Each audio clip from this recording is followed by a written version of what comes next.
बापरे, काय ऊन आहे बाहेर. आता 11:30 वाजले. मी 11:15ला आले. प्रचंड ऊन आहे. असं स्कार्फ नव्हतं बरं का, आपल्या डिक्कीमध्ये शर्ट घातला होता, गॉगल घातला, पण एवढं असं जळ्या लागतात उन्हाच्या. आपला एवढ्या उन्हामध्ये आपला टायगर लिंबोणीमध्ये खड्डा करून बसलाय आणि त्या लिंबोणीला पाणी दिलेलं, वरनं ऊन लागते. मी तिथे गेले, त्याला प्रेमाने घेतलं, बाबू सोन्या म्हणून घेतलं, तो पण तिथंच आला, तो लिंबोणीच्या बाहेर आला. पोट एवढं थंड होतं, त्याचा हात लावत नाही, एवढं बर्फासारखं नुसतं पडलं होतं, कारण ते खड्ड्यातच बसला होता. आणि पाठी बघणं सगळं गरम. म्हटलं काय रे बाळा, सगळं पोटाला सगळं पोटाच्या थंडासाठी बसलाय आणि मागं सगळं गरमच गरम. म्हटलं इथं ये, मी घरामध्ये कूलर चालू करते. ब्रुनो नाही ना येऊन देत त्याला, ब्रुनो लय शहाणा आहे आणि वट्ट्यावर ओल्ला आहे बरं का. काय म्हणजे तो तिकडे का जातो, इकडं आपल्या वट्ट्यावर पण भर टाकलेली ना, आपण सगळं ओल्लं करून ठेवतो. नमस्कार मित्रांनो. नाही, आता नमस्कार नाही बोलायचं, गावात सप्ताह चालू आहे त्याच्यामुळे. जय हरी माऊली. कसे आहात? आय होप मजेत असाल. करते ब्लॉगची सुरुवात. त्याआधी तुम्हा सर्वांना सस्नेह व प्रेमपूर्वक जय हरी. तुम्हा सर्वांचं स्वागत आहे मीराताई ब्लॉगमध्ये. आपली मीराताई. स्किप न करता व्हिडिओ पाहतात त्याबद्दल तुमच्या मनापूर्वक धन्यवाद. स्किप न करता व्हिडिओ पहिल्यांदा माझा व्हिडिओ पाहतात चला, तर मग लवकरात लवकर आपल्या चॅनलला सबस्क्राईब करा, व्हिडिओला लाईक करा, शेअर करा, कमेंट करून सांगायला विसरू नका तुम्ही कुठून माझे व्हिडिओ पाहतात. आता तुम्ही म्हणाल पारण्याला बसल्याचे एखादा तरी व्हिडिओ थोडासा पाठवायचा, आणि मलाही वाटतं पारण्याचा थोडाफार व्हिडिओ पाठवावा किंवा नाश्त्याचा व्हिडिओ पाठवावा. पण काय होतं ना मित्रांनो, आपण एकदम भक्तिपूर्वक तिथे वाचण्यासाठी बसतो आणि मग आपल्याला वेळ मिळत नाही मोबाईल काढायला. महाराज लोक वगैरे असतात, त्यांच्यासमोर कसं व्हिडिओ काढायचं, वेळ हे करायचं. आणि थोडासा वेळ मिळतो, एक 5 मिनटं 10 मिनटं, तोपर्यंत नाश्ता होतो. नाश्ता केलं की परत पुन्हा तिथं आपल्या आधी तर महाराज बसलेले पण असतात. मग ते कसं मोबाईल काढायचा, बरोबर वाटत नाही. भक्तीचा प्रचार प्रसार केल्यासारखं होतं. तुम्ही समजू शकता, जे जे काढण्यासाठी मला वेळ मिळतो ते मी लगेच काढते. एका मुलाने काढला छोटा व्हिडिओ, पण फारच तो हालतोय असं सगळं हालतंय ते. ह्याचं काढलं पारण्याचं, पण फार हालतोय. ठीक आहे, मग नाही दिला मी तो व्हिडिओ नाही टाकला. आज काही आहे, भारूड वगैरे आहे गावात. आज आपल्या खूप छान आपला दिवस, कारण का आज आपल्या इथं महाराज आले होते. सकाळी सकाळी मला म्हणाले, अक्का पांडुरंगाने दृष्टांत दिलाय, आज मला जनाईच्या घरी जायचं आहे. आता मी पण शांतच राहिले. मग आता तुझ्याच घरी यायचं मला. अक्काने म्हटलं बापरे, एवढी मोठी पदवी म्हटलं आपल्याला. चला म्हटलं, आम्ही सामान्य माणसं आहे का, चला म्हटलं. बाबा घरी आले, आंघोळ वगैरे केले, बाबांनी गेले. आणि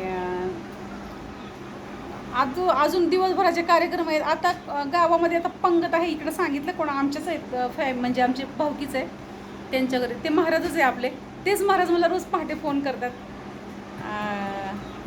हनुमानमध्ये महाराज ते दीर लागतात आमचे, ते दीरच आहेत ते आमचे. आणि ते मला म्हणतात, उठल्यात का, आलात का.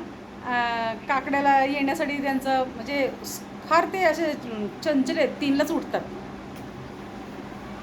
हे बघा, असं संगत सोबत अशी असावी की त्यातून परमार्थ घडावा. आता ते मला म्हणाले, आज आपल्याकडे पंगत आहे बरं का, आता जेवायला यायचं. मी म्हटलं ठीक आहे, पण मी नाही जाणार. कसं तरी वाटतं, आपल्याबरोबर कोण नाही आहे आणि जाऊन दे. म्हटलं ठीक आहे. गावामध्ये तर माणूस धडक जातात त्यांच्या घरी, वस्तीवर ते आडवा रस्ता करायचा आणि जायचं. जाऊ दे म्हणते, काय हरकत नाही, आपण इथूनच हात जोडू. आणि आता बाकीचे घरची कामं. आज महाराज आले होते म्हणून घरी काही केलं नाही. सकाळ ना मी आंघोळ केली की माझे कपडे धुवून जाते. आणि आता पारण्यावरनं आले ना, पाणी वगैरे पिते थंड, आणि 1-2 तास जरा आराम करते, 2-2:30 वाजेपर्यंत. मग उठून आपली घरची थोडीशी पूजापाठ करायची, मग संध्याकाळच्या हरिपाठाला निघायचं, असं माझा नियम आहे. पण आता आराम नाही करणार. आता आपल्याला कपडे धुवायचे, भांडे वगैरे सगळं सकाळचं तसंच पसारा राहिलेलं आहे. थोडासा वेळ द्यावा लागतो. आपल्याकडे कोणी आलं तर त्यांना आपण वेळ देतो. वेळ द्यायचं म्हटल्यावर वेळ होणारच आहे. आपल्याकडे कोणी आलं नाही आहे सप्त्याला, का माहिती आहे का, आपल्या मुलांना सुट्ट्याच नाही आहेत. आणि आता दिदीला पण आपल्या सुट्टी नाही आहे, कारण का पुन्हा 10वी-11वीचं म्हणजे 10वीचं 12वीचं त्यांची ॲडमिशनं पण झालेली असतात. मग त्यांचे क्लास चालू असतात, त्यामुळे त्यांना यायला नको वाटतं आणि फार इथे ऊन लागतं. मी दीदीला म्हटलं तू ये, मी कूलरच बंद करत नाही म्हणाले मम्मी नको. हरकत नाही आहे, आता जरी नाही आले ना तरी आषाढी एकादशीला येणं गरजेचं आहे. आषाढी एकादशी आणि गौरी गणपती हे 2 सणांना तरी इथे ठीक आहे यायलाच पाहिजे. ह्या 2 सणांना इथे आलं पाहिजे असं, मग तेव्हा सुट्ट्या काढायच्या. आषाढी एकादशीला 5-6 दिवस, 3 दिवसाची यात्रा असते पण 1-2 दिवस जास्त राहायला, आणि गौरी गणपतीला एक 5-6 दिवस असे सुट्टीचं नियोजन असतं. मग 12 महिने सुट्टीच नसते कोणाला, वर्षातनं एकदाच असतात आषाढीला आणि ह्याला. सोनल पण 6 महिने झाले गेलेली.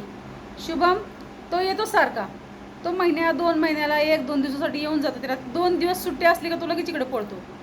आणि बाकीच्या 2 जण आहेत ना, त्यांना सुट्टी असते की ते लगेच त्या खाऊन पिऊन लगेच झोपतात. त्यांना झोप झाली पाहिजे असं असतं. शुभमला ओढ आहे, त्याचा जीव इकडे गुंततो, आणि त्यांचा जीव काय गुंतत नाही. आपला मुलगा आपला असतो, बाकीचे आपले आहेत का? नाही, जे आपले आहेत ते आपल्याकडे येतात. चला तर मित्रांनो, मी मिराताई तुमची रजा घेते व इथेच सांगते, पण पुन्हा रुजू होणारे नवीन आहे उद्याच्या व्हिडिओमध्ये. तोपर्यंत धन्यवाद. काळजी घ्या स्वतःची आणि इतरांची. बाय मित्रांनो.